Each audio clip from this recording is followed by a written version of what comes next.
Hey gang, welcome back. The troll and I are going to do something a little bit different today. Oh joy. In addition to making stupid videos online and doing stand-up comedy, you might know that I'm a huge comic book fan. What a nerd. Hence the collection. What you might not know is that I actually letter comic books as well. Hence the Make Comic sticker. So I get this question a lot, what does a comic book letterer do? So I thought I'd take the time today to give kind of a brief overview of what comic book lettering is. Before someone mentions it, Isn't it just Comic Sans and a bunch of circles? no, it's not done in Comic Sans, and it never should be. Unless, of course, it's ironically using Comic Sans. If you're looking for a video about how much everyone hates Comic Sans, then go look somewhere else. But anyway, the conversation for most people that letter comics looks a little something like this. So what do? I work in comics. Oh, so you draw the comic books? No, I don't draw them. I do the lettering and the sound effects. You don't draw the comic books. No, the artist does that part. I do the... Okay.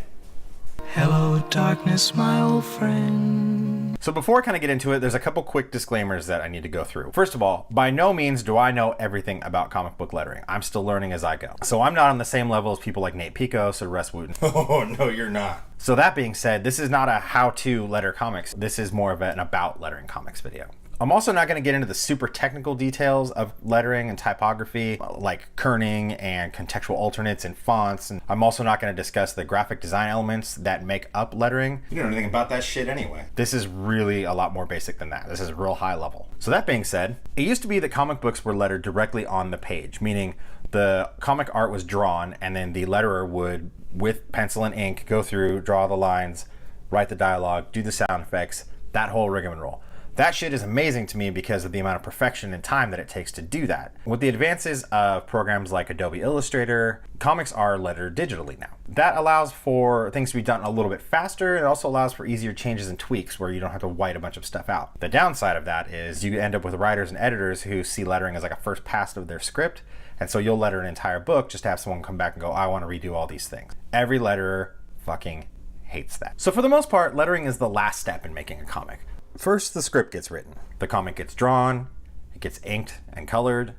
But now we need words and sound effects so people can actually read the damn thing. That's where a letterer comes in. We're going to be looking at a very sped up video of a comic I did a couple years ago. This is a comic that I wrote and lettered. It is drawn by my good friend James Stone. So we'll be using that as an example. So as I mentioned, every comic starts with the script that looks like this. And you've got your finished art here on the page. So we need to get the letters from this script copied and put into the comic itself. There's a couple ways to go about this. For the most part, I copy and paste each line of dialogue as I go. The next step is to choose a font that matches the art. A lot of people don't think about this step, but when you choose the wrong font, it can actually come out looking super weird if you just pick some random font, or even a comic font that doesn't match properly. So like in this example, here's 3 fonts. The one I ended up going with, which is the first one, just some random font, and then actually another comic font that is made for comics but doesn't really match the art style of this book. So I didn't go with that one.